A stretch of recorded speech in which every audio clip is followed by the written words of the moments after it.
All right, so thank you very much. Welcome everybody to day two of the Tantra series in workshop in February. My name is Vikram Shastri, and I welcome you all on behalf of Vedic Sadhana Foundation and the Tantra Sadhana team. So, firstly, I want to thank you all for all the support that you gave. As you very well know, our primary Tantra Talks channel was removed by Google and for some scam and spam policy guideline violation. So I'm happy to announce that just a few minutes ago, we received news from Google and YouTube that there was a mistake and our channel is back and lifted from suspension. So thank you very much for all of you who showed support. Many of you went to Twitter or X and put up comments, and many of you actually supported us as well by reaching out and internally checking in with Google as well. So everything helped, and really it's a joy to say that the channel is back. So tomorrow we will continue our live session for the third day on the Tantra Talks channel. So I thought first I should say thank you all for your support, and it was a harrowing 24 hours, but we are back in business. Having said that, I welcome you all. In case any of you are new, welcome to Vedic Sadhana Foundation. Welcome to Tantra Sadhana app-based workshop sessions that we conduct that you are attending. If you don't know about Tantra Sadhana, please go about downloading the app on Play Store or App Store. It is basically one of the apps of Vedic Sadhana Foundation, which is a non-profit founded by Sri Om Swamiji to revive Vedic practices. And in Tantra Sadhana app, you can walk the path of the Dash Mahavidyas and perform rituals authentically, experientially, with the guidance of Swamiji. So without further ado, I want to welcome you for today's session. I know many of you want us to speak in Hindi. My Hindi is not all that great, so kindly, kripya, please excuse me. But having said that, today's session is about bhakti. Yesterday was Ma Bhairavi's Shakti, and today is all about bhakti. How bhakti and tantra, work together.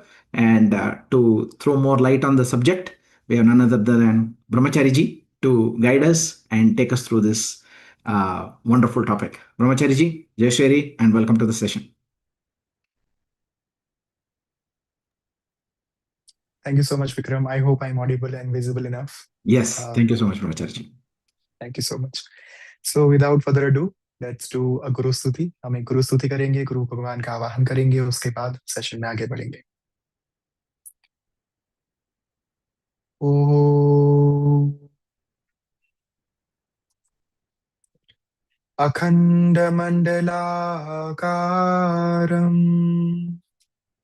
व्याप्तं येन चराचरं तत्पदं दर्शितं येन तस्मै श्री गुरवे नमः। सर्वप्रथम मैं अपने गुरु श्री ओम स्वामी तथा आप सभी के अंतर्मन में विराजमान माधी पराशक्ति को साष्टांग दंडवत प्रणाम करता, जिनकी दिव्य प्रेरणा से आज हम सब यहाँ पर एकत्रित हुए। नारायणी नमोस्तुते। श्री गुरुभ्यो नमः। इदम गुरवे इदम नमः। तो आज के इस उपक्रम की शुरुआत में मेरी कुछ बहुत ही पसंदीदा लाइन से करना चाहूंगा, जो स्वामी जी ने कई बार अपने प्रवचन में कही भी है और उनके पुस्तकों में भी हम पढ़ सकते हैं। सौंप दिया इस जीवन का सब भार तुम्हारे हाथों में, अब जीत तुम्हारे हाथों में, अब हार तुम्हारे हाथों में। तो मेरे लिए यदि भक्ति, मैं अपने दृष्टिकोण से, मेरे अपने अभिप्राय के हिसाब से, अपने मंतव्य के हिसाब से यदि मैं आपको समझाना चाहूं, यदि आपको मैं अपनी सीमित बुद्धि से कुछ कहना चाहता हूं, तो वो केवल इतना ही होगा। सौंप दिया इस जीवन का सब भार तुम्हारे हाथों में, अब जीत तुम्हारे हाथों में, अब हार तुम्हारे हाथों में। देखिए, कहने के लिए तो भक्ति के ऊपर बहुत सारे शास्त्र हम पढ़ सकते हैं, अध्ययन कर सकते हैं, उसको हम नरेट कर सकते हैं, उसको यहाँ पर मैं बोल भी सकता हूँ, किंतु वो तो कोई भी कर पाएगा, कोई भी कर सकता है। आप भी अगर अपने घर पर बैठे हैं और भक्ति के बारे में और जानना चाहते हैं, रामचरितमानस आप पढ़ सकते हैं, जहां पर भक्ति जो है वो एक एक शब्द में, एक एक वर्ण में, एक एक विधान में आपको प्राप्त हो जाएगी। जहां पर आप बात कर रहे हैं भक्ति की, वहां पर हमारे पास इतने अद्भुत ऐतिहासिक पात्र हो गए, भगवान हनुमान, जिनकी भक्ति की जो गाथा है वो आज तक सुनाई जाती है कि उनकी श्री राम के प्रति भक्ति क्या होती थी। जहां पर भक्ति की बात आती है वहां पर हम संत तुकाराम की बात करते हैं, जहां पर भक्ति की बात आती है हम बात करते हैं मीराबाई की, नरसिंह मेहता की। किंतु उसी श्रेणी में कई बार ये बहुत ही आश्चर्यजनक बात है कि भक्ति की बात आती है और तंत्र की बात जहां पर साथ में आती है, तब हम ये जो नाम मैंने लिए तब हम नहीं लेते उन नामों को। जब तंत्र की बात आती है तब हम कहते हैं बामा खेपा, तंत्र की बात आती है तब हम कहते हैं रामकृष्ण परमहंस, तंत्र की जब बात आती है तब हम कहते हैं अभिनव गुप्त, तंत्र की जब बात आती है तब हम याद करते हैं आदि गुरु शंकराचार्य को, जिन्होंने श्री विद्या के माध्यम से देवी माँ को प्रकट किया था। किंतु क्या ये जो तंत्र के उपासक थे उनमें भक्ति नहीं थी? क्या भक्ति के बिना ही उन्हें प्राप्ति हो चुकी थी? क्या बिना डिवोशन के ही उन्हें साक्षात्कार हो गया था? नहीं, ये कदापि संभव ही नहीं। हमने कहीं ना कहीं एक आज के समय में भक्ति और तंत्र साधना, या फिर भक्ति और साधना के बीच में, या फिर भक्ति और मंत्र के बीच में, भक्ति योग और मंत्र योग के बीच में बहुत सारा एक बहुत सारी बाउंड्रीज ड्रॉ करके रखी हुई है, बहुत सारी सीमा रेखाएं यहाँ पर हमने लाद दी है। किंतु जब आप महान ऐतिहासिक पात्रों को देखते हैं, चाहे वो सतयुग के पात्र हो जहां पर प्रहलाद जी की बात हो, ध्रुव की बात हो, या फिर त्रेता युग की बात हो जहां पर हम बात कर रहे हैं भगवान हनुमान की, या फिर बात हो रही हो द्वापर युग की जहां पर हम बात करते हैं पांडव की, द्रौपदी की, उनकी भक्ति अलग प्रकार से थी कृष्ण के प्रति। तो जहां पर हम बात करते हैं द्वापर युग की, वहां पर हम गोपियों को भी याद करते हैं, वहां पर हम राधा को भी याद करते हैं। और जहां पर बात करते हैं कलयुग की, वहां पर मैंने जो पात्रों के नाम लिए उनको हम याद करते हैं।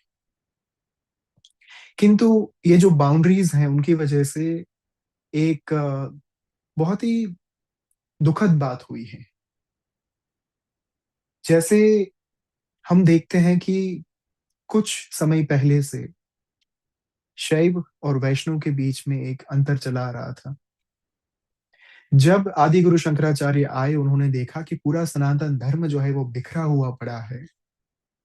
शैव जो है वो वैष्णव के साथ झगड़ रहा है, वैष्णव जो है वो शाक्त के साथ लड़ रहा है।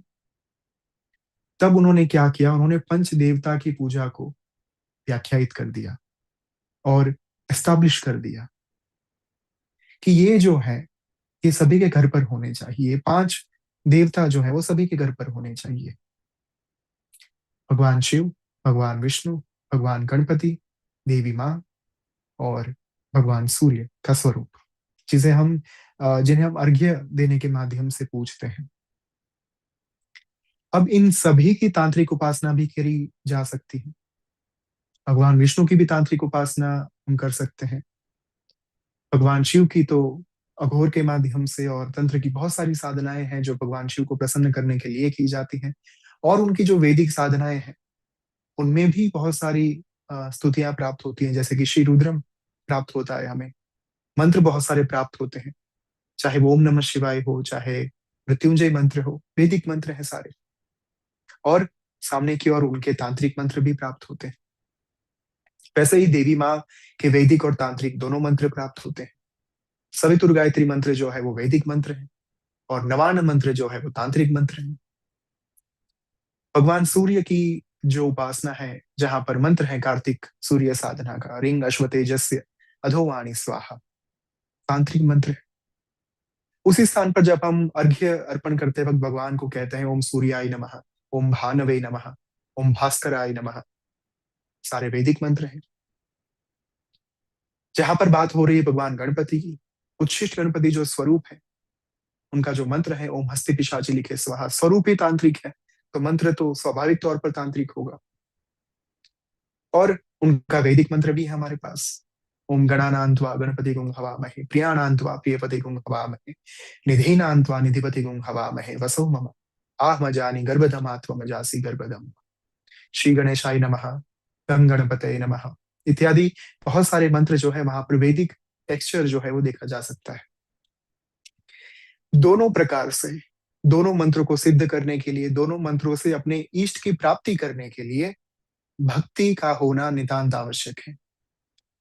और इसलिए मैंने इस बहुत ही सुंदर पद से शुरुआत की।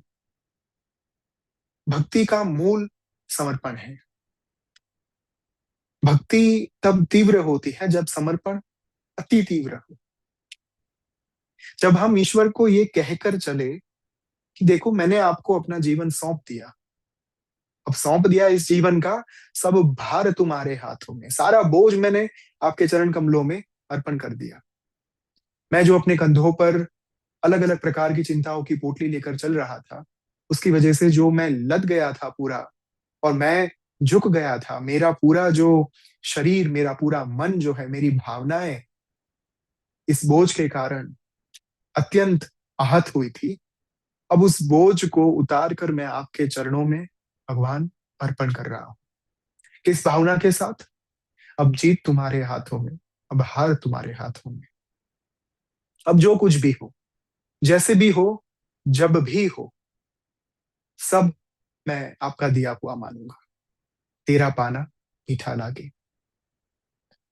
आप जो भी देंगे मुझे, चाहे मुझे विजय की प्राप्ति हो, चाहे पराजय की प्राप्ति हो, उसे मैं एक सस्मित बदन के साथ, हंसते मुंह के साथ स्वीकार कर लूंगा। फरियाद नहीं करूंगा कि ये क्यों दिया, वो क्यों नहीं दिया। एक बहुत ही सुंदर विधान मुझे समय पर याद आ रहा है, जो मैं जहां से बिलोंग करता था, पूर्वाश्रम में, गुजरात से, वहां पर एक बहुत सुंदर बात कही जाती है, शायद भारत के बहुत सारी जगहों में की जाती होंगी, कि यदि हमारे मन का कुछ हो, यदि हमारी इच्छा पूर्ण हो, यदि हमारी मनोकामना पूर्ण हो, तो हरि कृपा। यदि हमारी मनोकामना पूर्ण ना हो, तो हरि इच्छा। इतना यदि समझकर ये एक विधान जो है ना, इसे यदि हम आत्मसात कर लेते हैं कि जीवन में यदि कुछ अच्छा हो रहा है तो भी वो ईश्वर का दिया हुआ है। यदि कोई ऐसा समय चल रहा है जहां पर हमारे मन के अनुकूल चीजें नहीं हो रही है, तो भी कहीं ना कहीं उसमें ईश्वर का कोई ध्येय निश्चित तौर पर होना चाहिए। जो मास्टर माइंड है, जिन्होंने इस पूरे यूनिवर्स को बनाया है, जो इस पूरे ब्रह्मांड का एक कॉस्मिक प्लानर है, उनसे कोई बात कभी छिपी नहीं हो सकती। हमारे या तो कर्म हमारी ओर आते हैं, हमारे जो प्रारब्ध हैं वो हमारी ओर आकर हमें सुख या दुख देते हैं। तो इतना ही समझना होता है कि कहीं भी ईश्वर आकर कोई दुख देने का प्रयास नहीं करता। कोई भी माँ या पिता अपनी अपनी संतान को दुख नहीं दे सकती। एक बहुत ही सुंदर कथा मुझे याद आ रही है, जो स्वामी जी ने सुनाई थी। जब राम और रावण के बीच में युद्ध संपन्न हुआ और श्री राम ने विभीषण को लंका सौंप दी कि आप अब ये जो है राज्य का वहीवट संभाल लीजिए, विभीषण ने सोचा कि भगवान ने इतनी मेरी मदद कर दी, भगवान स्वयं राजराजेश्वर हैं, तो मुझसे तो मैं उन्हें क्या ही दे सकता हूँ, किंतु उनकी जो सेना है, वानर सेना, उनके लिए मुझे कुछ करना चाहिए। और उसी के चलते विभीषण ने अपने विमान से, पुष्पक विमान से, लंका का जो सोना था, हीरे थे, मोतियां जो थे और जो सारे नग्न थे, उन सभी नंग को, उन सभी हीरो को, उन सभी मोतियों को ऊपर से उनकी वर्षा कर दी गई और पूरी वानर सेना के ऊपर हीरे मोती की बारिश हो रही है। विभीषण के मन में था कि ये लंका पूरी सोने की बनी हुई है, स्वर्ण की बनी हुई है, और यदि मैं अपने भंडार से चाहे कितना भी इनके लिए प्रदान कर दूं, कम ही होगा। तो उनके मन का भाव बहुत ही स्वच्छ था, बहुत ही पवित्र था। तो इसी के चलते वानर सेना को समृद्ध बनाने के लिए, उनको कुछ अपनी ओर से ग्रेटिट्यूड की भावना व्यक्त करने के लिए, कृतज्ञता का भाव व्यक्त करने के लिए विभीषण ने ये कार्य किया। और जब वो हीरे और मोतियों की वर्षा हुई वानरों के ऊपर, तब सबने पहले तो हीरे मोती को हाथ में लेकर देखा कि ये है क्या। उन्हें लगा कि कोई खाने की चीज होगी, तो उन्होंने अपने मुंह में डालकर खाने की कोशिश की। पर जब देखा कि ये तो बहुत कड़क है, तो उन्होंने उन हीरे मोती को वहीं पर फेंक दिया कि हमारे लिए ये कोई काम के नहीं है। हमारे प्रभु हमारे पास है, उतना हमारे लिए पर्याप्त है। ये जो सेवा की भावना है कि जो सेवा हमसे भगवान ने करवाई और जो कराएंगे, उससे अतिरिक्त महामूल्य धन, उससे अतिरिक्त अमूल्य संपत्ति और कोई नहीं हो सकती। तो जब आप सेवा करते हैं ना, ये अब मैं आपको प्रैक्टिकल एस्पेक्ट बता रहा हूं, क्योंकि मेरा ध्येय केवल आपको दार्शनिक बातें करना, फिलोसॉफिकल बातें कहकर उलझनों में डालना कभी नहीं होता।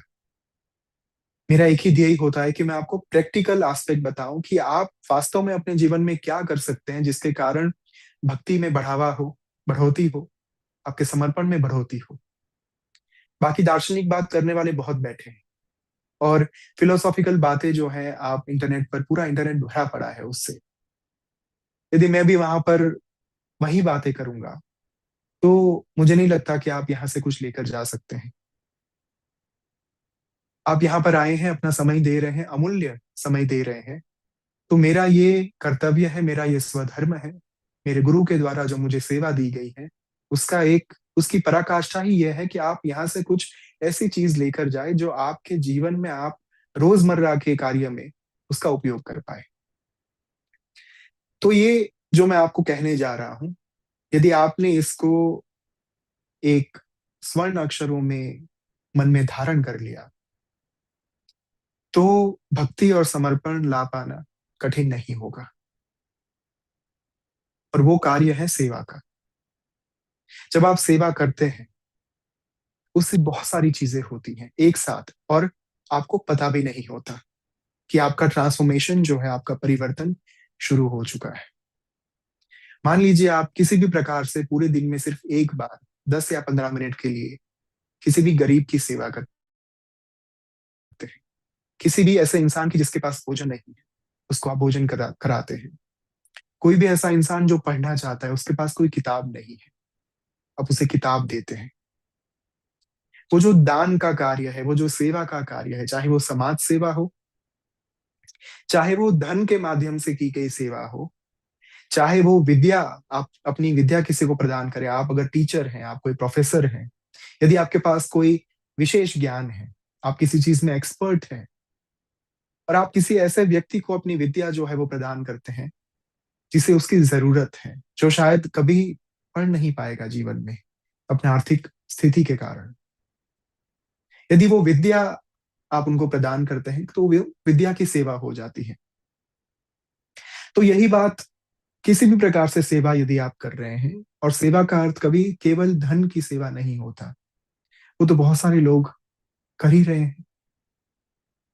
कुछ ऐसी सेवा जो आपको लगे कि हाँ, मैं अपनी ओर से ये कर रहा हूं और आपको संतुष्टि प्रदान करे, चाहे वो एक एक्ट ऑफ काइंडनेस ही क्यों ना हो। ब्लैक लोटस पर एक बहुत ही सुंदर उपक्रम है जिसका नाम है act of kindness. Black lotus एक एप्लीकेशन है, मोबाइल एप्लीकेशन, जो स्वामी जी के द्वारा बनाई गई है, जहां पर ध्यान योग के माध्यम से हम प्राप्ति की ओर आगे बढ़ते हैं। यम, नियम, आसन, प्राणायाम, धारणा, ध्यान, प्रत्याहार, समाधि। तो मेडिटेशन जो है वो ब्लैक लोटस का मूल है, उस एप्लीकेशन का। वहां पर हमें एक्ट ऑफ काइंडनेस दिया जाता है कि आज के दिन में आपको एक कोई ऐसा कार्य करना है जो आप कह सके रात को सोने से पहले कि हाँ, मैंने आज एक कार्य ऐसा किया जिसके कारण मुझे ये अनुभव हुआ कि मुझ में दया का भाव प्रकट हुआ या फिर तीव्र हुआ या फिर बढ़ा। उसे कहते हैं एक्ट ऑफ काइंडनेस। तो जब आप इस कार्य को करते हैं, जब आप किसी को कुछ दान करते हैं, किसी की सेवा करते हैं, उस समय पर ये जो दया की भावना है उसमें बढ़ोतरी होती है, करुणा का भाव और बढ़ता है, कंपैशन जो है, एम्पैथी जो है, उसमें बढ़ोतरी होती है। उसके कारण जो अहंकार है उसका स्तर, उसका लेवल धीरे धीरे धीरे धीरे धीरे कम होना शुरू होता है। एक बात हमेशा ध्यान में रखिएगा, स्मरण में रखिएगा, एक ही रात में, एक ही दिन में, एक ही महीने में या एक ही साल में कुछ नहीं होगा। यदि आप निरंतर आगे बढ़ना चाहते हैं, निरंतर अपने आप में परिवर्तन को देखना चाहते हैं, तो आपको लगे रहना है। आपको ये नहीं सोचना है कि परिवर्तन कब दिखेगा, मुझ में भक्ति कब बढ़ेगी, मुझ में समर्पण कब बढ़ेगा, सरेंडर कब आएगा। वो कांस्टेंट प्रोसेस है, उसको आप नोट डाउन नहीं कर सकते, मेजर नहीं कर सकते। जैसे आपने दूध से दही को बनाने के लिए रख दिया, क्या आप उसे पूरी रात के दौरान आपने जिस पात्र में उसको रखा है, क्या आप हर 10 मिनट में, 15 मिनट में उठकर ये देखते हैं कि दही जमा या नहीं, मुझे दही की प्राप्ति हुई या नहीं, कर्ड मुझे मिला या नहीं? रात को आप छोड़ देते हैं और सुबह जब आप उठते हैं तब दही जो है वो तैयार होता है। तो यही बात जो है वो आपकी अंतरात्मा के किस्से में भी लागू होती है। यदि आप सेवा का कार्य करते रहते हैं, चाहे वो गुरु की सेवा हो, चाहे वो समाज की सेवा हो, चाहे वो माता पिता की सेवा हो, चाहे आप अपने सहपाठी की सेवा करें, चाहे आप अपने साथ काम कर रहे हैं उन लोगों की सेवा करें, चाहे आप किसी गरीब की सेवा करें, XYZ फॉर्म से यदि आप सेवा का कार्य आगे बढ़ा रहे हैं, तो इतना विश्वास कीजिएगा, भक्ति जो है वो अपने आप बढ़ेगी, क्योंकि अहंकार कम होता जाएगा। बहुत सारे लोगों के मन में ये भ्रमणा है कि अहंकार तो छोड़ दीजिए, काम वासना जो है वो इस पाथ पर, इस मार्ग पर सबसे बड़ी दुविधा होती है, सबसे बड़ी एक विडंबना होती है, सबसे बड़ी बाधा बन जाती। और वासना को आज की तारीख में इतना ज्यादा एक हाइप दे दिया गया है, जो लस्ट की एक भावना होती है, जो काम वासना है, जो काम बीज है, उसको इतना ज्यादा दूषित, अपवित्र बता दिया गया है कि सब लोग उससे घृणा करने लगे। जबकि तंत्र कहता है कि वो तो घृणास्पद बात है ही नहीं। क्यों? क्योंकि भक्ति का और तंत्र का दोनों का सार एक ही है। आपके जीवन में सबसे बड़ी बाधा आपकी काम वासना नहीं है, आपका अहंकार है। और हमेशा से ये बात देखी गई है कि कभी भी काम बीज को नियंत्रण में लाना इतना मुश्किल नहीं है, इतना कठिन नहीं है। थोड़ा सा आप अपने आप पर संयम रखते हुए, नियंत्रण रखते हुए आगे बढ़ेंगे, 2 महीने में, 3 महीने में, 5 महीने में, 7 महीने में नियंत्रण धीरे धीरे धीरे आना शुरू हो जाएगा। और 1 साल के बाद जब भी आप चाहेंगे, आप पूर्णतः अपने आप पर संयम रखते हुए ब्रह्मचर्य का पालन कर पाएंगे। That is not the issue. जो हमारा हार्ड कोर इश्यू है वो है अहंकार। उसका विभेदन, उसका खंडन, उसका नाश सबसे मुश्किल बात है, सबसे कठिन कार्य है। बड़े बड़े जो सिद्ध हैं, बड़े बड़े जो योगी हैं, वो भी अपने रुद्र ग्रंथि को खंडित नहीं कर पाते, अपने अहंकार को वश में नहीं ला पाते। उसका एक ही समाधान है, एक ही उपाय है, वो है सेवा कार्य। यदि आप निरंतर सेवा करते रहेंगे, आपके मन में वो भावना उठेगी कि मैं भी सबके समान हूं और बाकी सब में भी वही देवी माँ निवास करती हैं जो मेरे भीतर निवास करती है। मैं जिनको पूजता हूं वो सिर्फ एक मूर्ति में निवास नहीं करती, उनका निवास स्थान मेरे सामने ये जितने सारे लोग हैं, चाहे अच्छे हो चाहे बुरे हो। वो अपनी अपनी प्रकृति के हिसाब से, अपनी अपनी वृत्तियों के हिसाब से, अपने अपने विकारों के हिसाब से वो हो सकते हैं, किंतु फिर भी उनके हृदय में तो कहीं ना कहीं वही डिवाइन एलिमेंट, वही दिव्य ऊर्जा स्थापित है जो आपके हृदय में होती है। वो देख पाना, वो महसूस कर पाना तभी संभव हो जाता है जब आप सेवा कार्य में आगे बढ़ते हैं और अहंकार घटने लगता है। अहंकार घटेगा, आप सभी को एक समान दृष्टिकोण से देखेंगे। सभी को एक समान दृष्टिकोण से देखेंगे, तभी आप सब में देवी माँ को देख पाएंगे। और जब सब में देवी माँ को देख पाएंगे, उसी समय पर उन सभी के प्रति, पूरे संसार के प्रति आपके भीतर एक अलग प्रकार का डिवोशन, अलग प्रकार का भक्ति भाव पैदा होगा। और वही भक्ति जो है, जब सबको आप ईश्वर देखते हैं, सब में ईश्वर को देखते हैं, तब तो फिर प्रत्येक कण आपको ईश्वर ही लगने लगता है। एक एक रज जो है, एक एक कण जो है, उसमें आपको ईश्वर ही दिखता है फिर। तो उसी के चलते फिर भक्ति बढ़ जाती है। भक्ति और समर्पण एक दूसरे के पूरक हैं, दोनों को एक दूसरे की आवश्यकता होती है। और बहुत ही रोचक और बहुत ही मजे की बात यह है, यदि भक्ति बढ़ती है तो समर्पण बढ़ता है, यदि समर्पण बढ़ता है तो भक्ति बढ़ती है। दोनों में से यदि एक भी आपके भीतर बढ़ा, उसमें बढ़ोतरी आई, दूसरा अपने आप बढ़ेगा। आपने यदि अपने गुरु को सरेंडर कर दिया, अपने गुरु के प्रति आपने समर्पण कर दिया अपने आप को, और मान लिया कि ये जो करेंगे वो सही करेंगे मेरे जीवन में, भक्ति आ चुकी है आपके भीतर। और यदि आपने अपने गुरु के प्रति भाव प्रकट कर लिया, भक्ति आपके भीतर है, तो समर्पण भी अपने आप ही आ जाएगा। और जब भक्ति आ जाती है, समर्पण आ जाता है, आपके भीतर दया और करुणा की भावना प्रकट हो जाती है अन्य जीवों के प्रति, उस समय पर फिर पूरा संसार जो है वो एक ही लगने लगता है, ईश्वर ही दिखाई देता है। फिर आप कोई भी साधना करो, सभी साधना फलीभूत होगी, सभी मंत्र सिद्ध होंगे, सभी मंत्र जागृत होंगे। चाहे वो देवी माँ काली की साधना हो, माँ तारा की हो, माँ त्रिपुर सुंदरी की हो, भुवनेश्वरी, भैरवी, छिन्नमस्ता, बगलामुखी, धूमावती, मातंगी या फिर कमलात्मिका।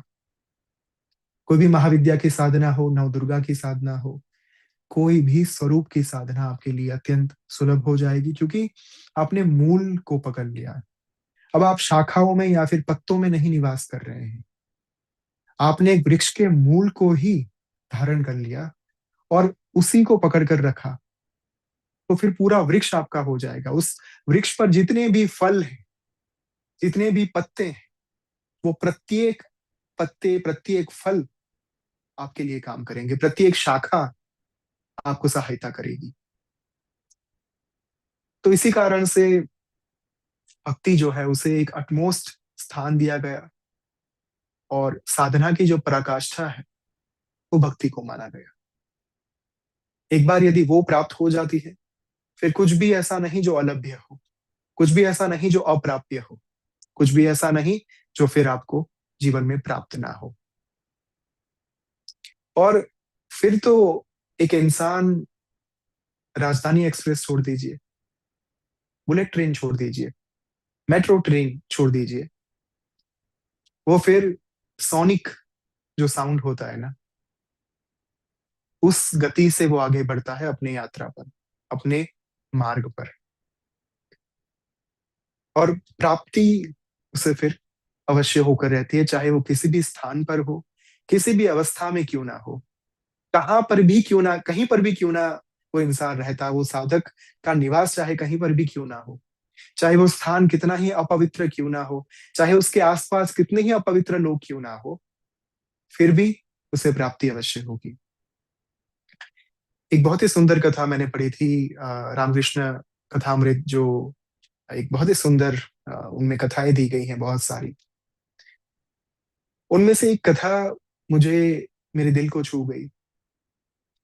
दो मित्र थे और दोनों अपने अपने स्थान पर जा रहे थे कार्य करने के लिए। अब दोनों मित्र के मन में ये भाव आया कि हमें आज काम पर नहीं जाना, आज हम पूरा दिन जो है वो घूमेंगे, पूरे शहर का विचरण करेंगे। तो दोनों चल पड़े। और जैसे एक वन डे लीव होती है ना, हॉलीडे होता है, वैसे ही वो पूरा दिन शहर में घूमने लगे।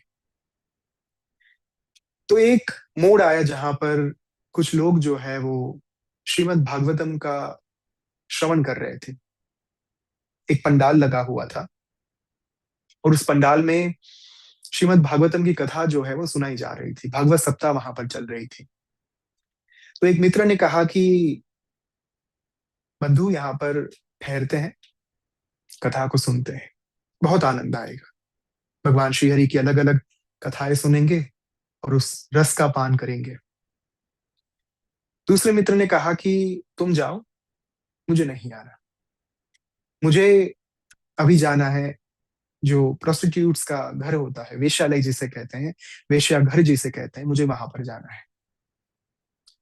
तो पहला जो फ्रेंड था वो भागवत सप्ताह में रुक गया। दूसरा जो मित्र था वो वेश्यालय में चला गया, वेश्या घर में चला गया, रेड लाइट एरिया में चला गया। अब दोनों की मनोदशा देखिए।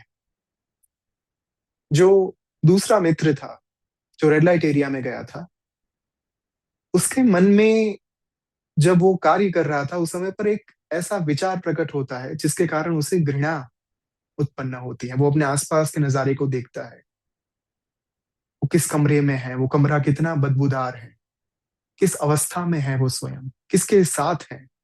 वो देखकर उसके मन में घृणास्पद विचार आता है कि तू है मुझ पर, मैं कितना शर्मनाक कृत्य कर रहा हूं, और वहां पर मेरा मित्र जो है वो भगवान श्री हरि की कथाएं सुन रहा है। उसने मुझे कहा भी था कि मेरे साथ चल लो, मैं नहीं गया, मैंने बहुत ही गलत कार्य कर दिया। दूसरी ओर उसका जो मित्र है, जो भागवत सप्ताह सुन रहा है, जो भगवान श्री हरि की कथाएं सुन रहा है, उसके मन में अलग ही प्रकार का आक्रोश चल रहा है कि मैं कितना बड़ा मूर्ख हूं। वहां पर मेरा मित्र जो है वो अपने जीवन के जलसे ले रहा है, वो पूरा अपना जीवन, उसका आनंद, परमानंद लूट रहा है वेश्यालय में जाकर, एकदम परम सुख की अनुभूति कर रहा है, और यहाँ पर मैं कथाएं सुन रहा हूं। कैसे भगवान नरसिंह ने प्रहलाद जी को बचाया, कैसे ध्रुव को केवल 5 वर्ष की आयु में भगवान की प्राप्ति हो गई, उनके दर्शन हो गए। क्या फायदा होगा मुझे ये कथाएं सुनकर। कुछ ही समय के बाद इन दोनों मित्रों की मृत्यु हो जाती है। दोनों की एक साथ मृत्यु होती है, अलग अलग स्थानों पर, और यमदूत उनको लेने के लिए आते हैं। जब यमदूत आते हैं तो सबसे पहले जो मित्र भागवत सप्ताह सुनने के लिए गया था, जिसका विचार था कि मैं भागवत सप्ताह सुनने जाऊंगा, और उसने सुनी भी, यमदूत उसे लेकर जाता है, नर्क में डाल देता है। और जो मित्र वेश्यालय में गया था, वेश्या घर में गया था, रेड लाइट एरिया में गया था, उसे उठाकर यमदूत जो है स्वर्ग में डाल देते हैं। बड़ा आश्चर्य होता है दोनों को कि ये कैसी लीला ईश्वर की, जहां पर जीवन में कुछ अच्छा कृत्य करने के बावजूद भी ये मेरे साथ हुआ। किंतु तब तात्पर्य समझ में आता है, भगवान की ओर से ये संदेशा उनको भेजा जाता है कि ये आवश्यक नहीं, ये नहीं देखा जाता कि आप कहाँ हो, किस अवस्था में हो, कितनी अपवित्रता के बीच में हो। ये देखा जाता है कि आपके मन में, आपके हृदय कमल में क्या चल रहा है, आपके अंतर मन में क्या भाव उठ रहा है। वेश्यालय में होने के बावजूद, सबसे अपवित्र वातावरण में होने के बावजूद, उस इंसान के दिमाग में, उस इंसान के हृदय में जो भावना थी वो ये थी कि मुझे ईश्वर की कथा सुननी चाहिए थी, मुझे श्रीहरि के गुणगान को सुनना चाहिए था, मुझे उनकी महिमा गान को सुनना चाहिए था। ये जो भाव था भक्ति का, जो उसके मन में उठा, उसी के चलते उसे स्वर्ग की प्राप्ति हो गई। और दूसरी ओर दूसरा इंसान जो सबसे पवित्रोत्तम वातावरण में था, जिसके कानों में भगवान के नाम गूंज रहे थे, लेकिन सिर्फ कान तक ही वो ठहर गए। उन्हें, उस इंसान ने भगवान के उन नामों को अपने हृदय कमल में धारण नहीं किया। एक कान से सुना, दूसरे कान से निकाल दिया, और उसके मन में जो बातें थी, उसका अंतर मन जो था, उसका हृदय जो था, वो अपवित्र भावनाओं से भरा हुआ था कि मुझे वास्तव में वहां पर होना चाहिए था जहां पर मेरा मित्र गया है। क्यों ये कथा मैं सुन रहा हूं? तो ये जो है, मुझे लगता है भक्ति का, साधना का मूल है। बहुत सारे लोग आकर कहते हैं कि हमारी डेली लाइफ बहुत ज्यादा हेक्टिक है, हम जॉब करते हैं और कई बार दिवस में हमें समय नहीं मिलता, पूरे दिन में टाइम नहीं मिलता, और फिर हम कैसे करें साधना? जब हमें टाइम मिलता है तब हम, या तो हम ऐसी अवस्था में होते हैं जहां पर हमने स्नान नहीं किया होता, हम पवित्र नहीं होते, हमने स्वच्छ वस्त्रों को नहीं पहना होता। ये कथा जो है, ये वास्तव में दर्शाती है कि आपकी शारीरिक अवस्था क्या है वो मैटर नहीं करता। आपका मन कहाँ पर है, आपकी भावना क्या है, आपके हृदय कमल में कौन सी भावना जो है वो प्रबल है, उसके आधार पर साधना की यात्रा तय होती है, ना कि आपकी शारीरिक अवस्था के आधार पर। तो इतना सा लॉजिक है, और इससे ज्यादा मुझे नहीं लगता कि भक्ति के ऊपर और कुछ भी बात करना ठीक होगा। एक ही चीज मैं आपको अंत में कहना चाहूंगा, यदि हमने एक बार ईश्वर को समर्पण कर दिया, अपने आप को समर्पित कर दिया, फिर त्वदीयम वस्तु गोविंद तुभ्यमेव समर्पये। तेरा दिया हुआ गोविंद तुझे ही अर्पण। अब उनकी ओर से सुख आए तो भी उनको सुख अर्पण, उनकी ओर से दुख आए तो उनको दुख भी अर्पण कर दो। जो भी कुछ जीवन में कार्य कर रहे हो, उन सभी कार्यों को ईश्वर को अर्पित करते चलो, और अपने आप साधना जो है वो आगे बढ़ती जाएगी, अपने आप भक्ति जो है वो प्रबल होती जाएगी, अपने आप समर्पण जो है वो प्रबल होता जाएगा। थोड़ी सी माइंडफुलनेस चाहिए, थोड़ी सी अलर्टनेस चाहिए, थोड़ी सी सेवा चाहिए, थोड़ी सी दया चाहिए, थोड़ी सी करुणा चाहिए, और इसका जो सम्मिश्रण होगा, इससे जो पुडिंग बनेगा, इससे जो डेजर्ट बनेगा, वो बहुत ही स्वादिष्ट होगा। और वो भक्ति और समर्पण रूपी डेजर्ट जो है, वो आपकी साधना रूपी जो स्टमक है आपका, साधना रूपी जो उदर है आपका, उसे वो हमेशा हमेशा के लिए तृप्त कर देगा। ऑन दैट नोट, मैं विक्रम से प्रार्थना करता हूं कि जो आज के हमारे टास्क हैं, जहां पर यदि आप थोड़ा सा भी इस मार्ग पर आगे बढ़ना चाहते हैं, तो आपको देवी माँ काली तंत्र साधना ऐप पर उनका जो मंत्र दिया गया है, उसका 108 बार जप करने से इस यात्रा को शुरू करना चाहिए। और सभी साधक, आई बिलीव कि यहाँ पर बहुत आगे बढ़ चुके होंगे। यदि आप पहली बार जुड़े हैं और आप जस्ट इस यात्रा का आरंभ ही करने वाले हैं तंत्र साधना ऐप पर, तो माँ काली से उस यात्रा का आरंभ होगा। और सबसे पहले आप 108 बार माँ काली का जाप, मंत्र जाप करने के माध्यम से इस यात्रा को आरंभ कर सकते हैं। तो वो जाप कैसे किया जाता है, उसका एक छोटा सा वीडियो हमने तैयार किया हुआ है, जो विक्रम आपको दिखाएंगे। So I would like to request.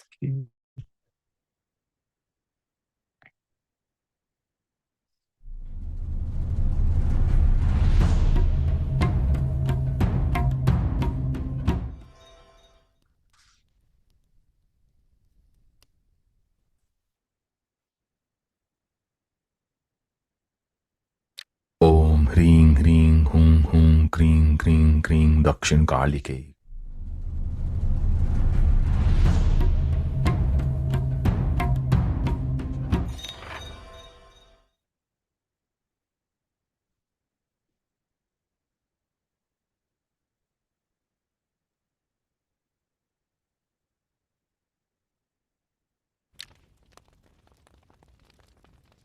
ओम प्रजापतये स्वाहा। ओम इंद्राय स्वाहा। ओम अग्नये स्वाहा।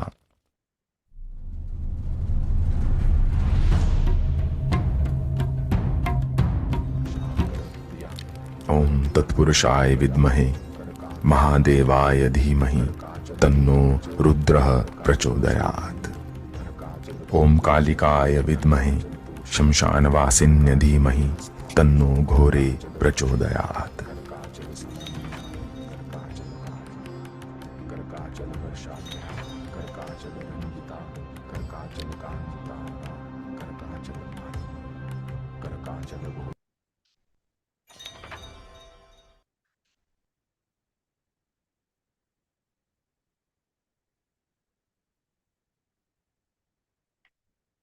सो ऑन दिस नोट अब हम शुरू करेंगे Q&A। छोटा सा ब्रीफ Q&A होगा जहां पर हम 2 या 3 प्रश्न जो है आने वाली 2 या 3 मिनट में कवर कर सकते हैं। सो प्लीज विक्रम, मेरी प्रार्थना होगी कि आप Q&A में आगे बढ़ सकते हैं।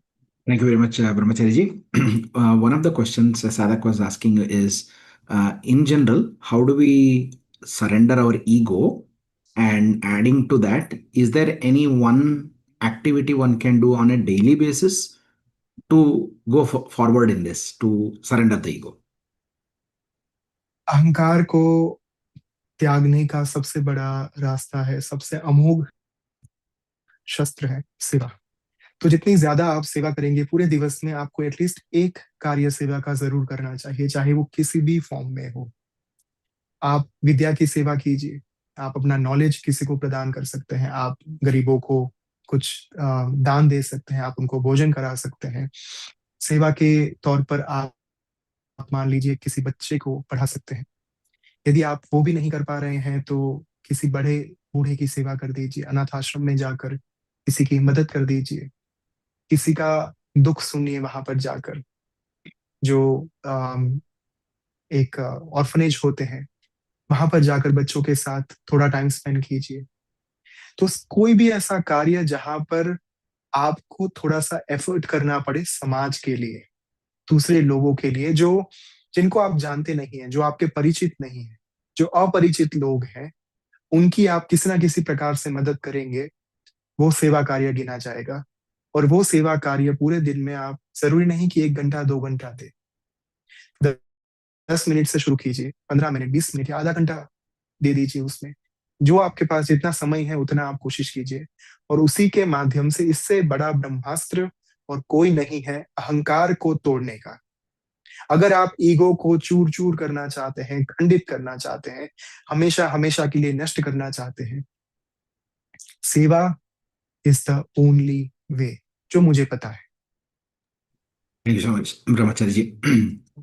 A very young sadhak is asking that they are 19-year-old and they have begun worship of Mahadev, and they have been initiated into Om Namah Shivaya mantra by one Guruji, and they wish to progress more spiritually. And what is it that they can do? अगर आपको पंचाक्षरी मंत्र प्राप्त हुआ है, कहीं से भी किसी के द्वारा आपको दीक्षा प्राप्त हुई है, तो देखिए पंचाक्षरी मंत्र में 5 अक्षर होते हैं। यदि आप आगे ओम लगाकर उसका जाप करते हैं, ओम नमः शिवाय, तो 6 अक्षर का, 6 वर्ण का मंत्र बन जाता है। सबसे पहला कार्य तो आपको ये करना चाहिए इस मार्ग पर आगे बढ़ने के लिए, कि आप केवल इस मंत्र का पहले 6 लाख बार जप कीजिए।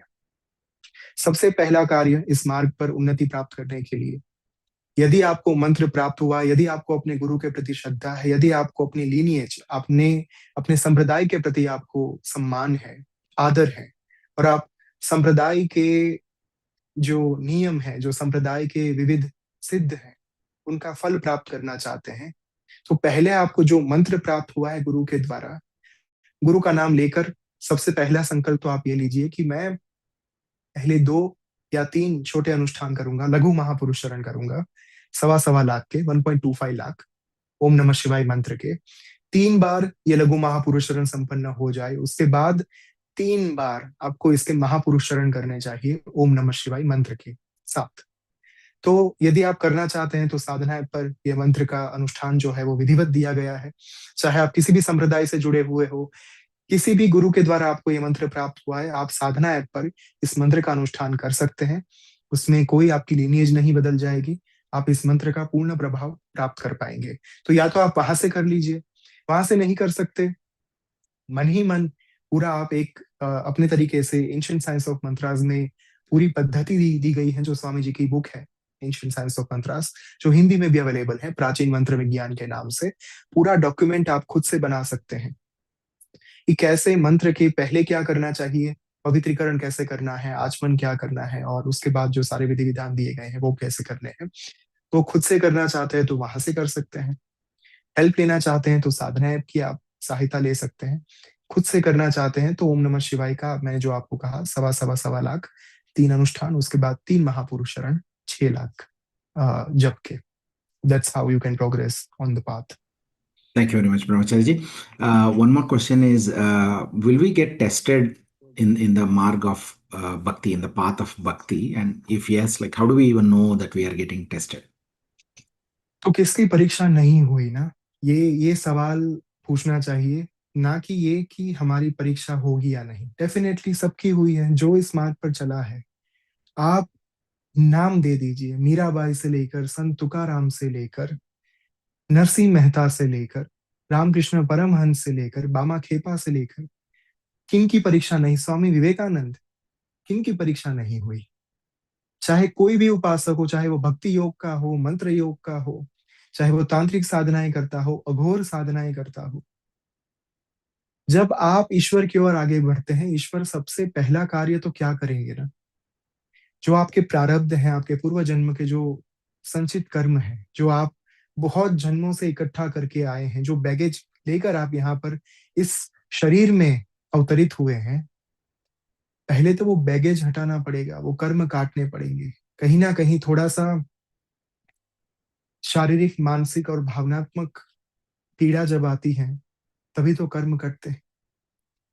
और सिर्फ कर्म कटने के लिए पीड़ा नहीं आती, कई बार प्राप्ति से पहले भी ईश्वर थोड़ा सा देखना चाहते हैं कि मैं कैसे करूं ताकि मैं जल्दी इनको प्राप्त हो पाऊं. For example, if truth be told, यदि आपने पढ़ी हो, यदि आपने 13 मंथ्स इन द हिमालयास पढ़ी हो बाय ओम स्वामी, तो उसमें जो 4 साढ़े 4 महीने स्वामी जी ने वाराणसी के एक आश्रम में जो उन्होंने स्पेंड किए, अपने गुरु के आश्रम में, वहां पर उनको जो संघर्ष देखना पड़ा, जो कठिनाइयों का सामना करना पड़ा, उसके बाद माँ ने आगे जाकर जो है वो एक रहस्य को उजागर किया कि ये इसलिए आवश्यक था ताकि मैं बहुत ही जल्द आकर दर्शन दे सकूं. तो कई बार कुछ पीड़ा जो है वो ऐसे इसलिए आती है क्योंकि आपको प्राप्ति थोड़ी सी जल्दी हो पाए, प्राप्ति थोड़ी सुलभ हो पाए. और कई बार परीक्षा जो है वो इसलिए आती है क्योंकि पूर्व जन्मों के कुछ कर्मों को काटना जरूरी बन जाता है.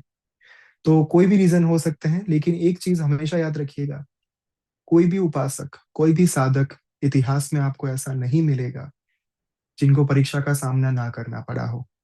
और सबसे बड़ी बात, मनुष्य के स्वरूप में आए हैं, मृत्यु लोक में आए हैं, तो परीक्षाओं के माध्यम से ही गुजरना पड़ेगा ईश्वर तक की यात्रा में. स्वयं भगवान राम हो, स्वयं भगवान कृष्ण हो, कोई भी ऐसा नहीं था, कोई भी अवतार ऐसा नहीं था जिन्होंने परीक्षा ना देखी हो अपने जीवन में. भगवान कृष्ण ने जहां जहां पर नगरी को स्थापित किया, सभी जगह पर आक्रमण हुए, उनको अपनी नगरी को छोड़कर जाना पड़ा.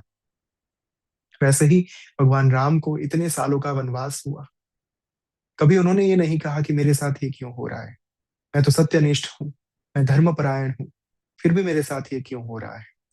क्योंकि वे एक उदाहरण सेट करना चाहते थे कि यदि अवतार होकर भी उन्हें इतना कुछ सहना पड़ रहा है, तो बाकी मनुष्य यानी कि मैं और आप कैसे अलग हो सकते हैं, कैसे हम सबको नहीं सहना पड़ेगा.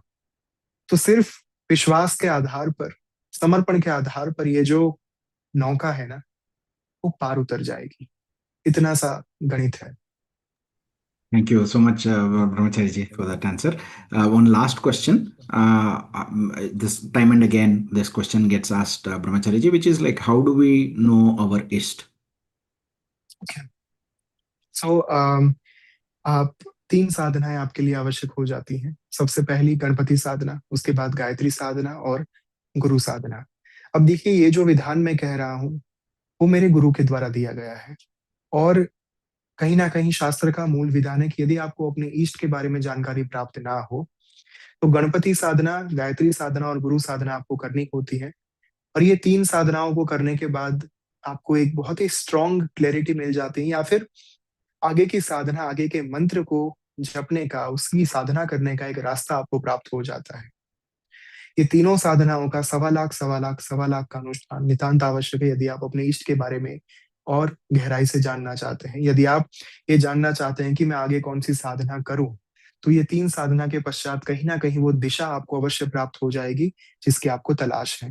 ये तीनों साधनाएं इधर आप एंशिएंट साइंस ऑफ मंत्रास के माध्यम से कर सकते हैं या तो फिर साधना ऐप के माध्यम से कर सकते हैं।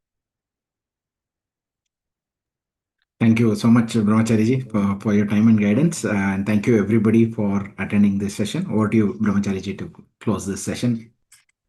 Thank you so much, Vikram. So we'll conclude the session with Purnahuti mantra and we'll see you tomorrow.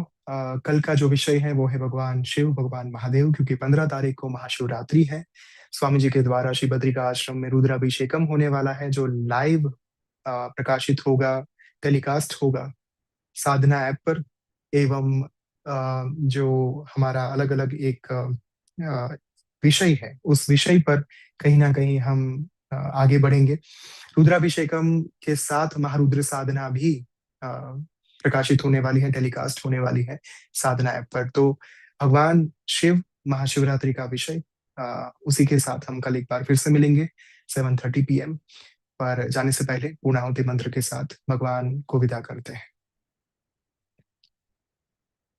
ओम पूर्णमतः पूर्णमिदं पूर्णात् पूर्णमुदच्यते पूर्णस्य पूर्णमादाय पूर्णमेवावशिष्यते।